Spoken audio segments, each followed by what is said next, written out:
Okay everyone, this is the 11:58 AM test. It's Wednesday afternoon, 2 minutes to afternoon I should say, and we will be heading off. We don't know exactly where we're going, but this is Mohan's test today, and of course we wish him very well.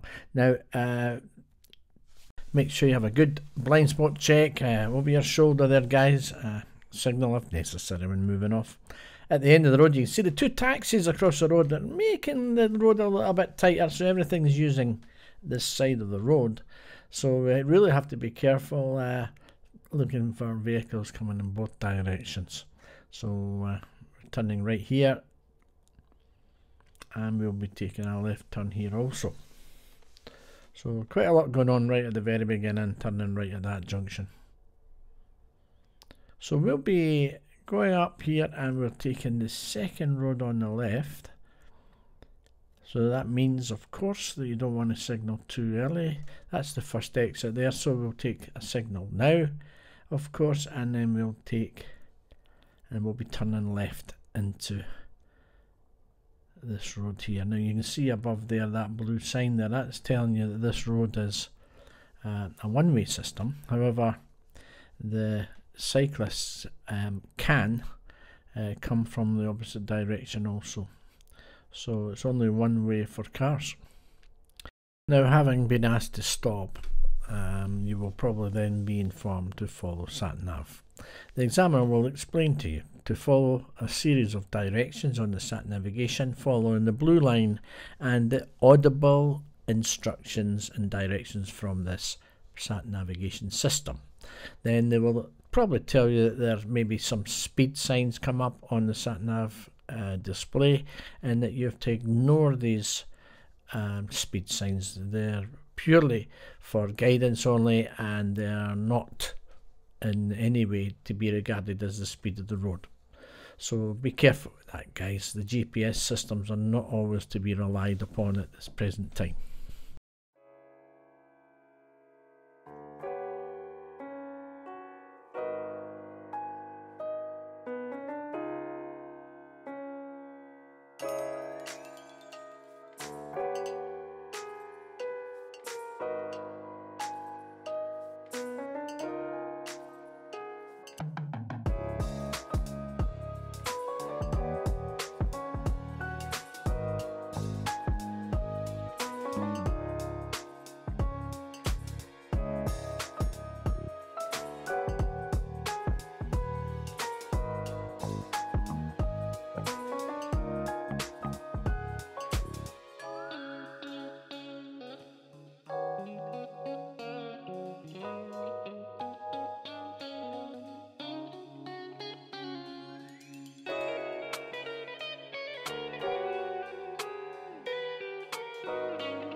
So as we come off the roundabout here, we're approaching the next roundabout, and the sign here is signposted.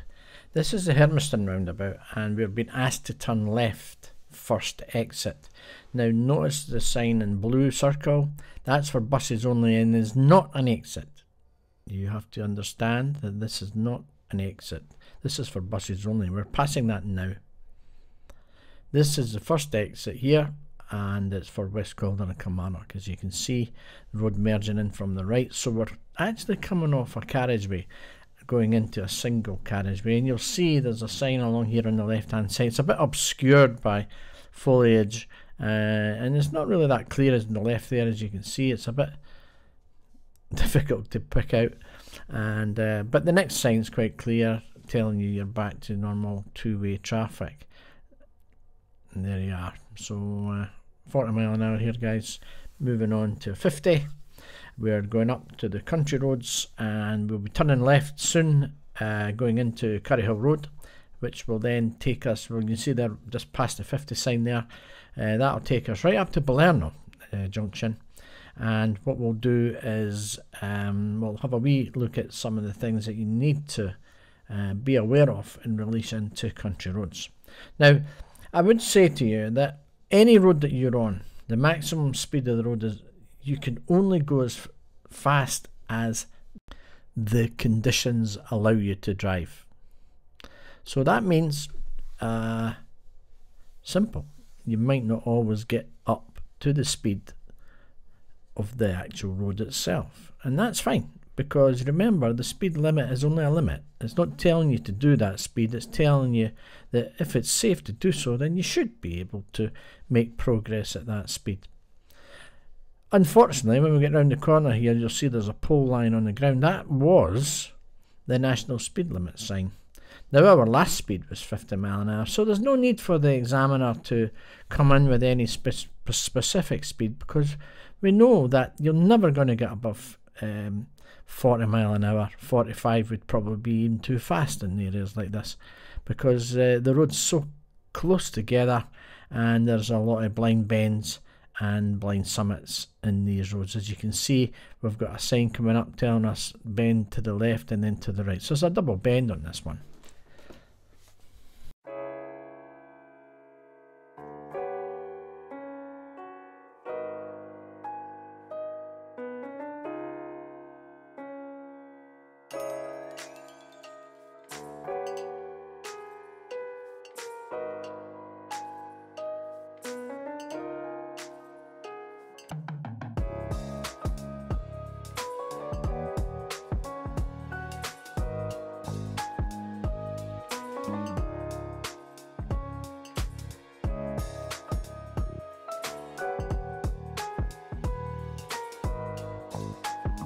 So we're coming up to side road on the right, and sat navigation has now informed us to turn right here.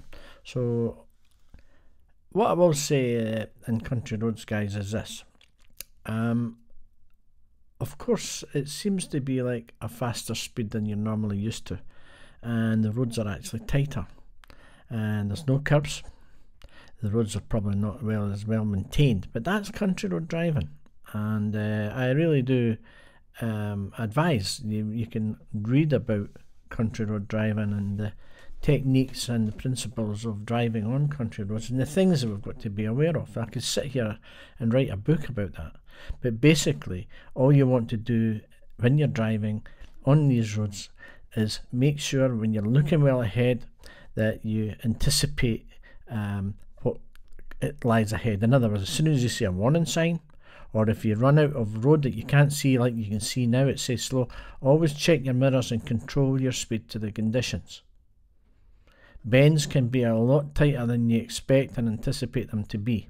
Signs can be blown over, road markings can be faded, and of course in country roads you're getting farm animals, farm machinery, horses, and you've got to you've got to drive with extreme care during situations like that. But in between that, when you've got a clear bit like now, as you can see, then you can check your mirrors, try and get a little bit speed up again, as fast as you can, which is safe for you. of course, and then when you see a bend coming up like this, you might get a word slow like that. Check your mirrors and off the gas and control your speed so that you're going around the corner. You shouldn't really go around the corners and feel the corners. In other words, when you're steering a corner anywhere, you shouldn't be thrown to the side going around the corner. Yeah, you're not wanting the G-force moving off or stopping. Yeah, and you're not wanting centrifugal force because you're steering right and left. So you really should be comfortable.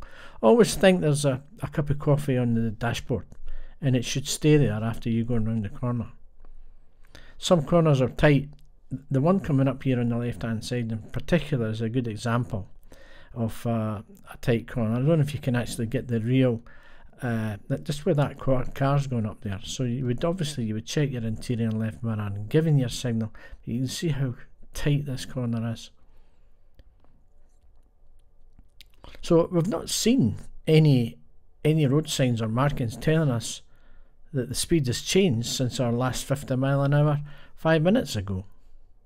So there's quite a lot going on the little country roads that we use here for test, and this particular stretch in front of you is no different, because you've got the road narrowing signs here, again the slow sign, so you check your mirrors off the gas and control your speed. Now it doesn't give a priority, so when there's no priority given, you must make sure that if someone's there before you, that you give priority. I like to look at it as a first come first serve basis. Here we have another one. Actually, this one's actually got a blind summit involved in it, and you would be checking your mirrors, you'd be coming off the gas pedal, and just take great care that something's not coming towards you. So here we are, and we're going up the hill here, and at the very top of the hill we're down to 20 mile an hour. There is a 30 sign just before it, and then that'll be us coming out of the country roads area and going into residential again, heading down towards Balerno Junction, and I'll come back to you when we get there.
So Mohan's just been asked to pull up on the left here behind this little blue car, and was then informed to do the reverse exercise, the parallel parking. So as you can see, Mohan's moving off. He's getting his shoulder alongside the vehicle. A good look around as you're getting your gear, guys, and you'll do the normal routine that you use with your instructor. So always check it's clear before you steer, and get round to your first point of turn, whether you're using door handles or cars, and then steer straight, and then you can come back in a straight line like what Mohan's doing now. He's coming back in a straight line to his second point of turn, and he's turning. That's fine. So he's just coming in, and when you get in straight to the car, you want to straighten up. I'm hoping to maybe do an updated version of the parallel park soon, especially with having a new car. It might be a good idea. So that's one of the things I've got in the agenda coming up. So we're going to move on again, and that was completed fault free, I can tell you that now, and we'll follow the route ahead. It's worth to note and remind ourselves that we're actually still on sat navigation here. So we're still following the guidance through sat navigation.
Okay, so just for information purposes, that will be the end of the sat navigation, and you will now be following the examiner's instructions and directions from now until we reach the test centre.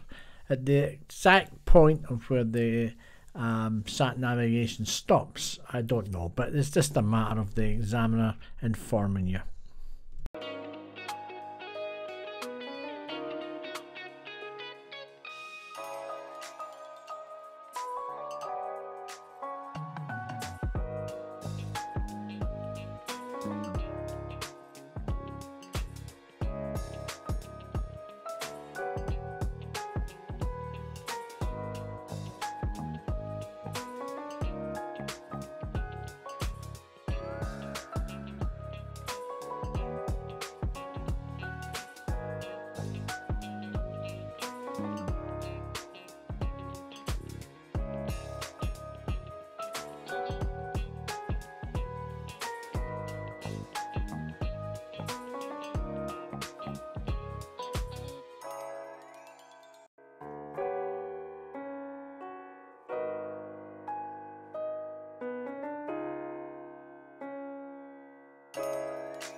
Okay, so here we are back at the test centre again. I couldn't really see any faults that were highlighted or obvious on the video itself.